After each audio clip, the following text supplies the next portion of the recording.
Think about the place you call home. Not the address. Not the market price. The place where you know how the light moves in the morning. Where you remember a voice in the hallway. Where you once argued and later made peace. Now imagine that place gone. Not because of fire or flood or accident, but because someone decided it was worth more as rubble. This happens quietly every day. While we scroll. While we commute. While we sleep. Homes disappear not by disaster but by decision. And that is harder to see. The context matters because we are moved by visible tragedy. A burned house feels shocking. We feel sympathy. We share the image. But demolition feels normal. Ordinary. Planned. It hides behind paperwork and schedules and fences. And because it looks clean, we rarely question it. We are told it is progress. We are told it is necessary. We are told it is efficient. But if we slow down and look, something feels wrong. Not only walls fall. Lives are disrupted. Communities thin out. The first insight is the surface idea. We demolish buildings because we believe they are old. Broken. Inefficient.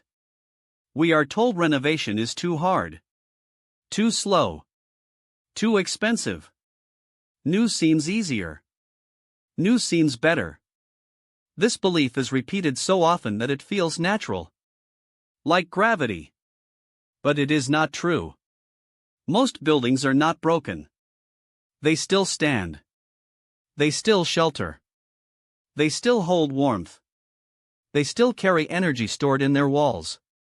The energy it took to mine the materials. To transport them. To build them by hand. When we demolish, we throw that away. We start again. And starting again costs more than we like to admit. More money. More waste. More pollution. More disruption. Yet we keep doing it. Why? The second insight hides deeper. We assume value means price. When we ask what a building is worth, we expect a number.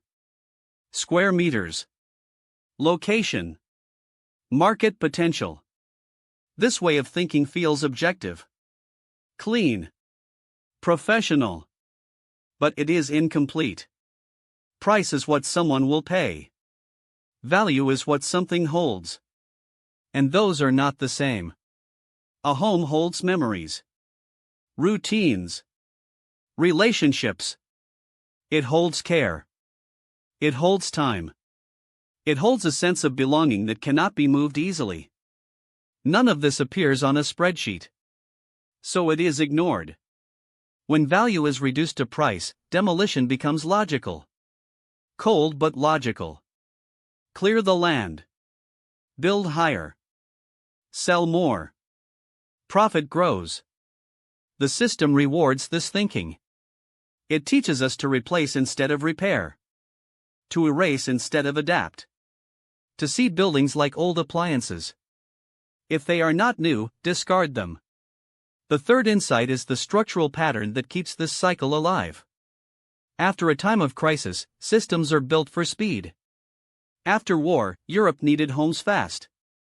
Laws were written to favor new construction. Money flowed toward building from scratch. Risk was defined as keeping the old. Over decades, these rules hardened. They became invisible. Today they still shape decisions. Taxes. Subsidies. Insurance. Loans. Codes. All quietly push toward demolition. Renovation is treated as exception. New build is treated as norm. Even architects are trained inside this logic. Citizens live with the results. Rising rents. Fewer homes. More waste. More heat. The building sector becomes one of the largest sources of pollution, even though we rarely talk about it.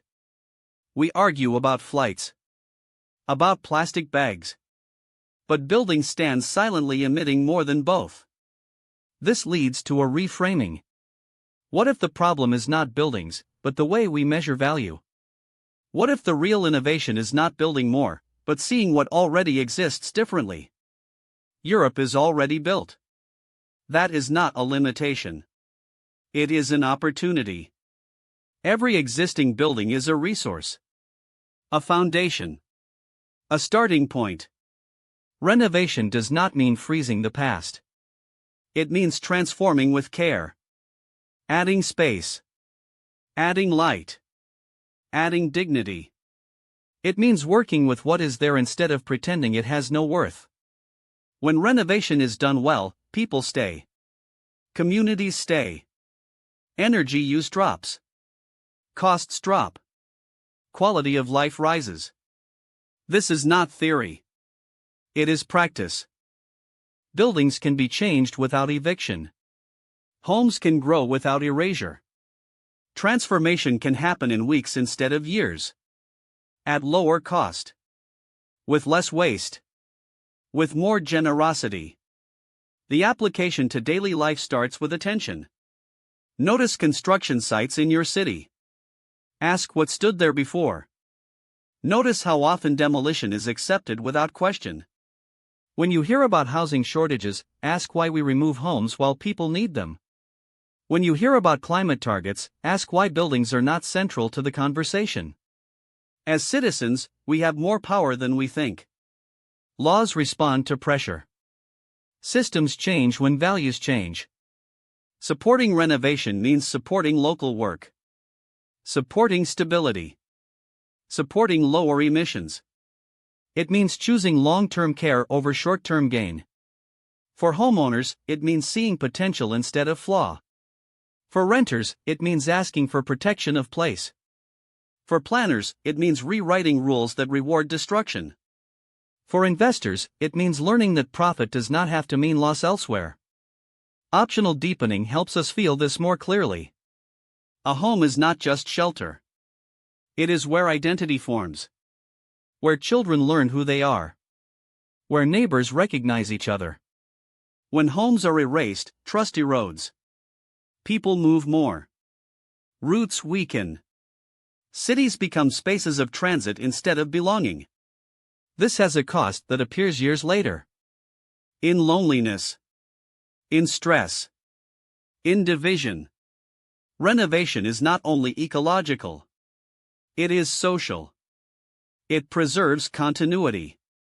It tells people you matter where you are. You do not need to leave to be valued. This matters in a time when many feel pushed out by forces they cannot see. When speculation replaces care, people feel disposable. When renovation replaces demolition, people feel considered. We already agree that wasting food is wrong. That throwing away usable things is careless. Buildings are no different. Demolition is an old habit dressed as progress. We can outgrow it. We can build laws that reward care. We can shift from speculation to stewardship. This does not mean no new buildings ever. It means new thinking first. It means asking not how much can we extract, but how much can we preserve and improve. So as you think about the places you love and the cities you live in, the question to hold gently is not what is the price of this building, but what would it cost us to lose it?